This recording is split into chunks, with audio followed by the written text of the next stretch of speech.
আসসালামু আলাইকুম রহমতুল্লাহি আবরাকাতুহু।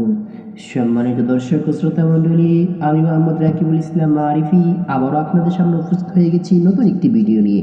এখনও যারা আমাদের চ্যানেলে নতুন রয়েছেন তারা অতি শীঘ্রই আমাদের চ্যানেলটিকে সাবস্ক্রাইব করে পাশে থাকা বেল আইকনটি বাজিয়ে দিন, তাহলে নতুন নতুন ভিডিও যেন সবার আগে আপনার ফোনে একটু নোটিফিকেশন চাই এবং আমাদের ভিডিও দেখে যেন আপনি নতুন কিছু শিখতে পারেন। এখানে আর দেরি নয়, এখনই আমাদের চ্যানেলটিকে সাবস্ক্রাইব করে পাশে থাকা বেল আইকনটি বাজিয়ে দিন।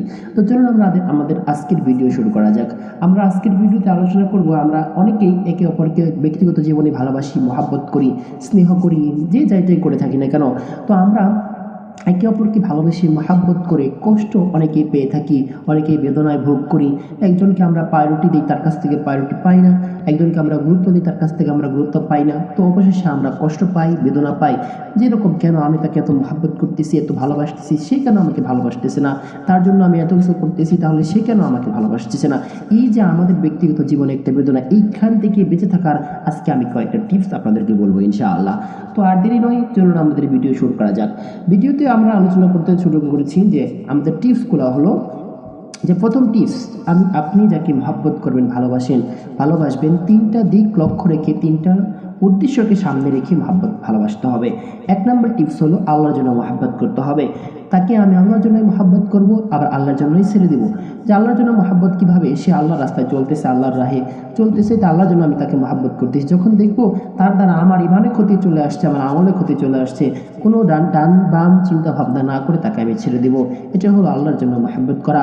আর দুই নাম্বার, বিনিময়ে আশা করা যাবে না। যেমন আমি তাকে প্রতিদিন কল দিচ্ছি, সে আমাকে কল দেবে, এই আশা করা যাবে না। আমি তাকে প্রতিদিন তার কেয়ার করেছি, ভালোবাসছি, যত্ন নিচ্ছি, সেও আমাকে যত্ন নেবে, এই আশা করা যাবে না। আশা করলেই জীবনে ব্যর্থ বা কষ্ট পাওয়া যাবে। এ কারণে কোনো আশা যাবে না। যা করবো আল্লাহর জন্য করতেছি, ফি সাবিলিল্লাহ। এখানে কোনো প্রতিদান নাই যে আমি তাকে মহাব্বত করতেছি, সেও আমাকে মহাব্বত করবে না। আমি তাকে আল্লাহর জন্য মহাব্বত করতেছি, এর প্রতিদান আমি আখিরাতে পাবো, দুনিয়াতে এর কোনো আশা করা যাবে না। আর তিন নম্বর বিষয় হলো নিজের গোপনীয়তা, সিক্রেট বিষয় তাকে বলা যাবে না। সিক্রেট বিষয় একদম সিক্রেটলি থাকবে, সেটা একমাত্র আল্লাহ তাআলার সাথে শেয়ার হবে। এমন কোনো বিষয় যদি থেকে থাকে সিক্রেট, আমার দুর্বলতা যে আমি তাকে মহাব্বত করি, তাকে ছাড়া আমি চলতে পারি না, এই বিষয়টা তাকে কোনোভাবেই বুঝতে দেওয়া যাবে না। যদি এই তিনটা উদ্দেশ্য সামনে রেখে আমরা একে অপরকে মহাব্বত করি, তাহলে আমরা কখনোই দুনিয়াতে কষ্ট পাবো না ইনশাআল্লাহ। তো তিনটা দিক সামনে রেখে আমরা একে অপরকে মহাব্বত করবো। আল্লাহ তাআলা আমাদের সকলকে তৌফিক দান করুক।